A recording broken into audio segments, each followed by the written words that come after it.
Kitab Yosua dalam Alkitab Perjanjian Lama mengandung beberapa aturan dan prinsip yang berkaitan dengan peperangan bangsa Israel saat mereka merebut tanah Kanaan. 1. Pimpinan dan perintah dari Tuhan. Yosua menerima perintah langsung dari Tuhan untuk memimpin bangsa Israel dalam menyeberangi Sungai Yordan dan merebut tanah Kanaan. Ini menunjukkan pentingnya ketaatan kepada perintah Tuhan dalam setiap langkah yang diambil. 2. Penyebaran tanda peringatan. Yosua membangun 3 tanda peringatan di tepi Sungai Yordan sebagai simbol perjanjian dengan Tuhan. Tanda-tanda ini berfungsi sebagai pengingat bagi bangsa Israel untuk selalu setia kepada Tuhan dan tidak menyimpang dari perintahnya. 3. Pemberontakan dan hukuman.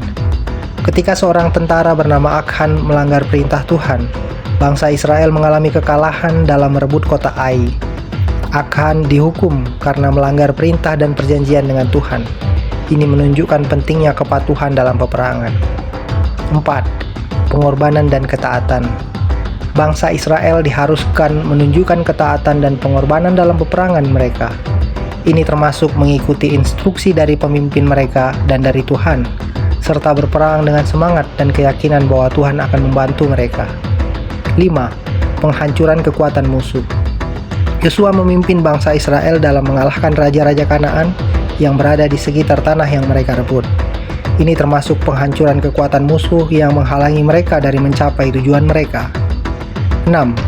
Pembagian tanah. Setelah berhasil merebut tanah Kanaan, bangsa Israel membagi tanah itu kepada suku-suku mereka sesuai dengan perintah Tuhan. Ini menunjukkan pentingnya keadilan dan kepatuhan dalam distribusi sumber daya. 7. Perjanjian di Sikhem.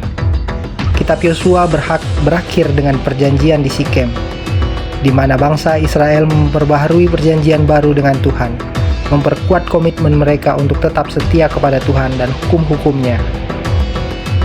Aturan-aturan ini mencerminkan prinsip-prinsip penting dalam peperangan bangsa Israel, termasuk ketaatan kepada Tuhan, keadilan, dan kerjasama dalam menghadapi tantangan.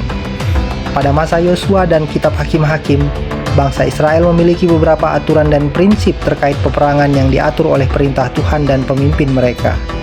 Berikut adalah beberapa aturan dan prinsip yang berlaku selama periode tersebut. 1. Ketaatan kepada Tuhan. Setiap tindakan dan keputusan perang harus berdasarkan perintah Tuhan. Pemimpin seperti Yosua menerima instruksi langsung dari Tuhan mengenai kapan dan bagaimana perang harus dilakukan. 2. Pemusnahan total. Dalam beberapa kasus, Tuhan memerintahkan pemusnahan total terhadap musuh, termasuk penghancuran kota, orang, dan bahkan hewan.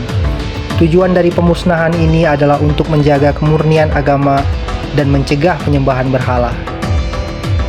3. Penaklukan dan pembagian tanah. Setelah menaklukkan musuh, tanah yang direbut dibagi di antara suku-suku Israel sesuai dengan perintah Tuhan. Pembagian tanah ini penting untuk menetapkan warisan dan kepemilikan yang sesuai dengan janji Tuhan kepada nenek moyang mereka. 4. Penyucian diri.